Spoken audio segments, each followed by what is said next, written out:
Mas há um estranho pós-escrito para esta história.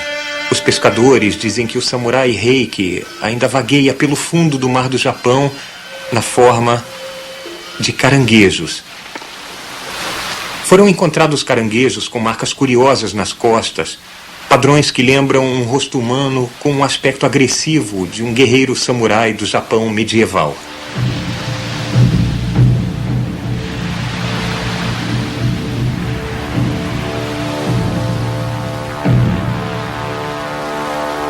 Esses caranguejos reikis, quando apanhados, não são comidos. São devolvidos ao mar em comemoração aos tristes eventos da Batalha de Dano-Ura.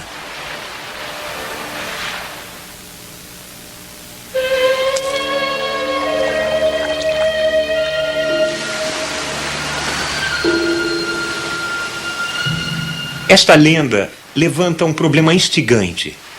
Como é possível que o rosto de um guerreiro fique marcado na carapaça de um caranguejo japonês? Como pode ser? A resposta parece ser que os humanos fizeram esse rosto. Mas como?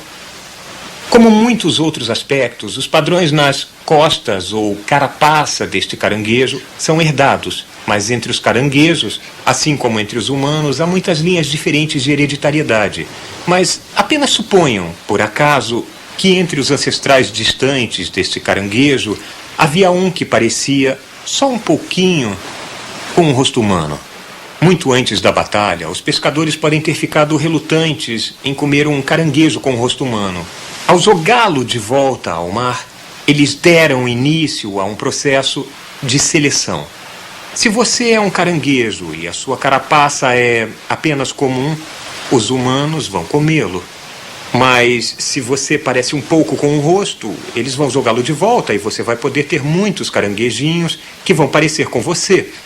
Ao se passarem muitas gerações de caranguejos e de pescadores, os caranguejos com padrões que pareciam um rosto samurai sobreviveram preferencialmente até finalmente ser produzido não apenas um rosto humano, não apenas um rosto japonês, mas de fato um guerreiro samurai.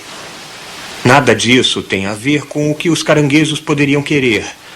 A seleção é imposta pelo lado de fora. Quanto mais você parece um samurai, melhores são suas chances de sobrevivência. Finalmente, há muitos caranguejos que parecem guerreiros samurais.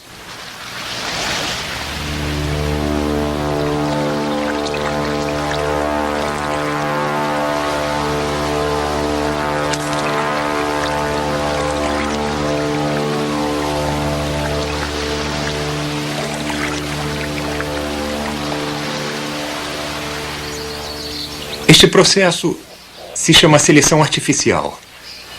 No caso do caranguejo reiki, ele é levado a cabo de modo mais ou menos consciente pelos pescadores e com certeza sem qualquer contemplação séria dos caranguejos. Os humanos, há milhares de anos, vêm selecionando deliberadamente que plantas e animais devem viver. Estamos cercados por animais, frutas e legumes domésticos e de fazenda. De onde eles vêm? Eles já viveram livremente em sua forma atual na natureza e depois foram induzidos a adotar uma vida menos árdua na fazenda? Não. Eles são, quase todos, feitos por nós.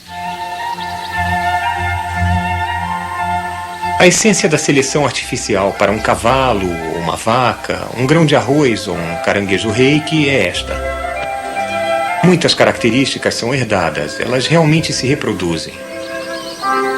Os humanos encorajam a reprodução de algumas variedades e desencorajam a reprodução de outras.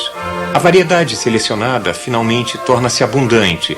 A variedade não selecionada torna-se rara, talvez extinta. Mas se a seleção artificial faz tais mudanças em apenas poucos milhares de anos, do que a seleção natural, trabalhando por bilhões de anos, seria capaz? A resposta é toda a beleza e diversidade do mundo biológico.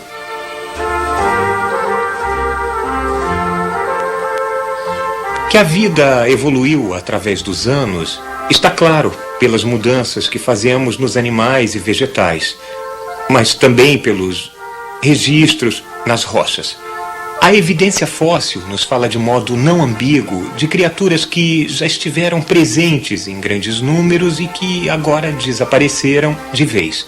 Há muito mais espécies que se tornaram extintas do que as que existem hoje. Elas são as experiências terminadas da evolução. Este mocinho, por exemplo, é um trilobita. Eles apareceram há 600 milhões de anos, existiram por 300 milhões de anos, desapareceram todos, não sobrou nenhum. Mas nessas rochas antigas não há fósseis de pessoas ou de gado. Nós só evoluímos recentemente. A evolução é um fato e não uma teoria. Ela acontece mesmo.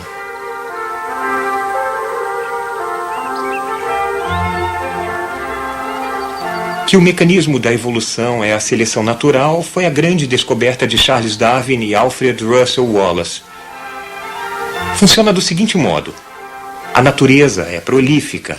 Há muito mais criaturas que nascem do que podem possivelmente sobreviver. Então, essas variedades que são acidentalmente menos adaptáveis não sobrevivem, ou pelo menos deixam poucas crias.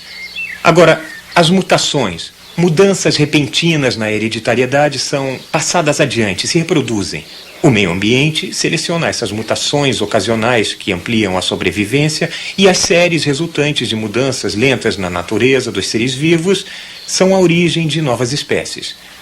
Bom, muita gente ficou escandalizada com as ideias da evolução e da seleção natural. Os nossos ancestrais olharam a complexidade e a beleza da vida e viram evidências de um grande projetista. O organismo mais simples é uma máquina muito mais complexa do que o mais fino relógio de bolso. E mesmo assim, os relógios de bolso não se montam sozinhos, espontaneamente, e nem evoluem sozinhos, em estágios lentos de, digamos, relógios avós. Um relógio precisa de um relojoeiro. Então, parecia não haver um meio através do qual os átomos poderiam ficar juntos espontaneamente e criar, digamos, um dente de leão. A ideia de um projetista é interessante, uma explicação totalmente humana do mundo biológico. Mas como Darwin e Wallace mostraram, há um outro jeito, igualmente humano e muito mais convincente. A seleção natural, que faz a música da vida mais bonita com o passar das eras.